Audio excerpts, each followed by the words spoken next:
500 villes inexistantes, l'enfant de la démone primordiale doit naître en tant que femme.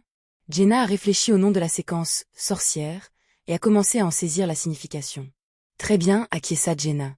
En rejoignant le club du tarot, sa mission initiale ne l'obligeait pas à se séparer de ses compagnons ni à s'exposer à des risques inutiles, apportant un sentiment de réconfort.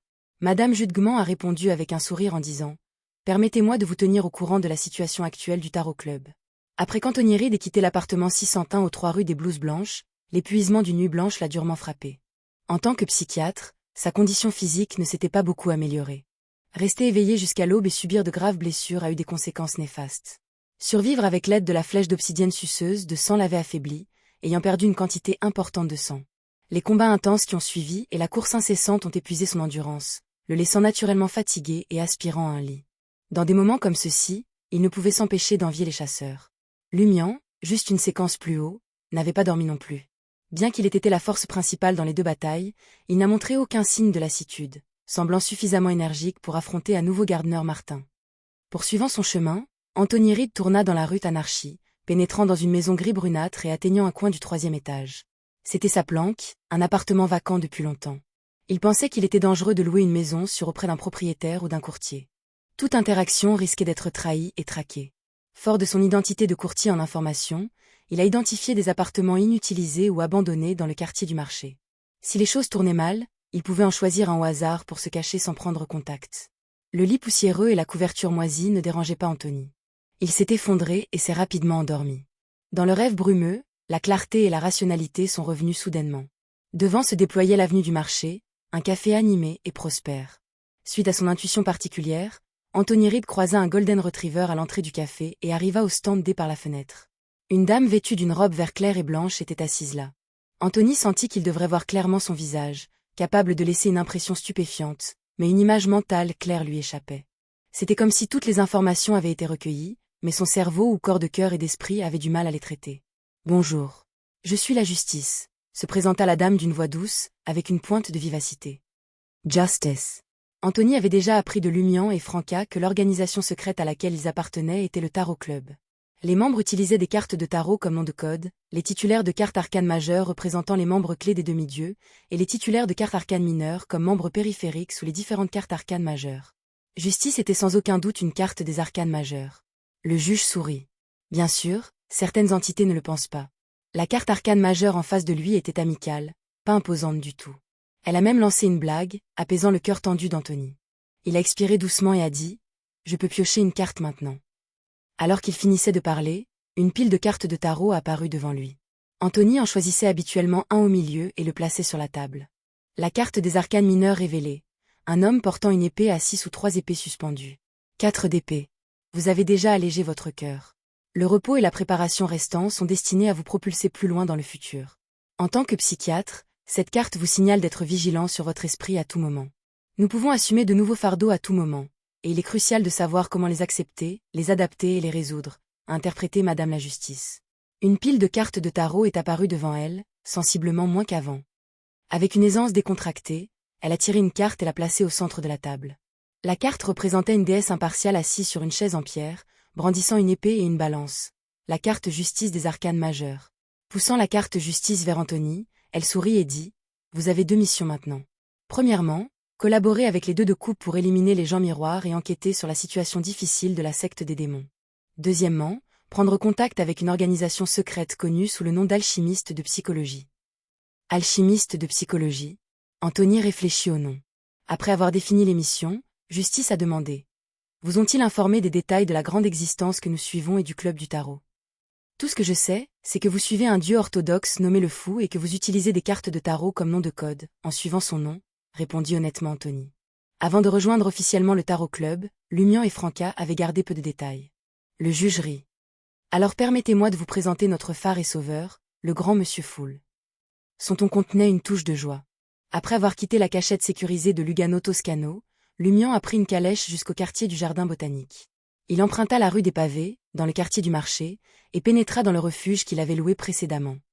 Ludwig était assis sur le canapé, plongé dans un roman et se livrant à un dessert.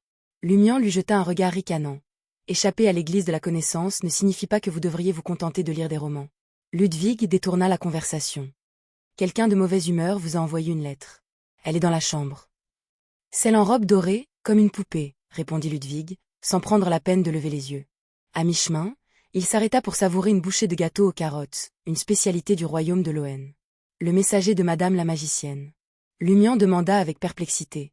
Pourquoi s'est-elle mise en colère contre vous? Je l'ai vue et j'ai eu une petite dispute avec elle, répondit nonchalamment Ludwig.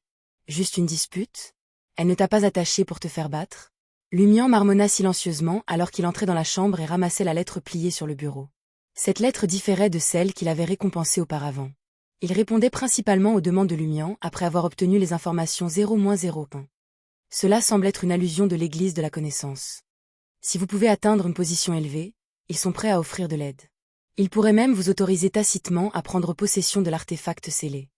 Cependant, il y a 2 conditions préalables. Premièrement, vous devez au moins atteindre le statut de saint de la séquence 4, possédant la divinité et les qualifications nécessaires pour monter sur l'échiquier. Deuxièmement, vous devez disposer d'une méthode pour transporter cet artefact scellé sans nuire aux humains environnants et à l'environnement. Si vous ne remplissez pas ces 2 conditions, l'Église de la connaissance ne vous apportera pas de soutien clair. Il y a aussi une contradiction entre devenir un demi-dieu et le fait que ceux qui sont plus redoutables que la séquence 5 sont incapables d'approcher 0-01. Peut-être y a-t-il un message caché ici, suggérant qu'après avoir prouvé votre capacité à avancer vers la séquence 4, mais avant de consommer la potion à travers un rituel, entrez dans la cité des exilés, Morora, et approcher 0-01 est la prochaine étape. Laissez une marque ou réalisez quelque chose pour jeter les bases de son contrôle lorsque vous avancez vers une séquence supérieure. Quant à leurs attentes spécifiques, je n'arrive pas à les discerner pour le moment. En termes simples, si vous démontrez et prouvez votre potentiel, l'Église de la connaissance est prête à soutenir votre candidature pour le poste de prêtre rouge, en compétition contre l'ange rouge Médicis. Cela vous surprend-il? Êtes-vous excité? Surprise? Plutôt un choc. Lumian n'avait jamais vraiment envisagé de devenir un vrai dieu. Bien qu'il ne soit pas un fervent croyant, il avait grandi dans une société influencée par de telles croyances. Son exposition au monde mystique était relativement récente, ce qui rend improbable la notion « moi aussi, je peux devenir un dieu, je veux aussi devenir un dieu ». Quant à la terreur et à la puissance de l'ange rouge Médicis, Lumian en avait été témoin à la 4e époque de Trêve. La perspective de devenir ennemi d'une entité aussi redoutable et de rivaliser pour la position de divinité du prêtre rouge lui paraissait instinctivement absurde et dénuée de sens. Quelle est la différence fondamentale entre cela et la plaisanterie d'Aurore pendant le cours de combat, affirmant que vous maîtrisez les techniques de combat de base et que vous pouvez désormais tuer un dieu? Alors que ces pensées lui traversaient l'esprit, Lumian murmura soudainement. « Si je deviens un vrai dieu, puis-je ressusciter Aurore ?» Après un moment de silence, il sourit avec autodérision et dit « Même les divinités peuvent périr et ne peuvent pas être ressuscitées. » Madame la magicienne a mentionné que la malédiction de trahison de l'armure de la fierté découle de l'aversion et de la haine d'une divinité avant sa disparition. Cependant, selon les informations qu'elle a fournies, l'armure de la fierté est apparue pour la première fois à la fin de la guerre totale sur le continent Nord. Un vrai dieu a-t-il péri à cette époque? Les capacités de la Pride Armor appartiennent clairement à la voix du guerrier. Celui qui a péri était le dieu de la guerre? Mais dans l'Empire Fézac, l'église du dieu du combat va toujours bien. C'est ce que disaient les journaux, les magazines et les commerçants. Lumian réfléchit un instant mais ne parvint pas à conclure. Il reporta son regard sur la lettre. En fait, je n'ai jamais eu l'intention que vous poursuiviez la position de divinité du prêtre rouge. Je croyais qu'avec un ange scellé en vous et un destin changé, vous aviez une chance de devenir un Beyondé de haute séquence. Maintenant, suivez les désirs de votre cœur. Notre club de tarot est là pour vous soutenir. Cependant, il y a quelque chose à propos duquel il faut être prudent. Je suis allé à Lembure et j'ai consulté quelques érudits locaux connus pour leurs connaissances, mais aucun d'entre eux n'a entendu parler de la ville des exilés, Morora. Aux yeux des gens ordinaires et même des membres du clergé des classes inférieures et moyennes de l'Église de la connaissance, cette ville est inexistante et non enregistrée.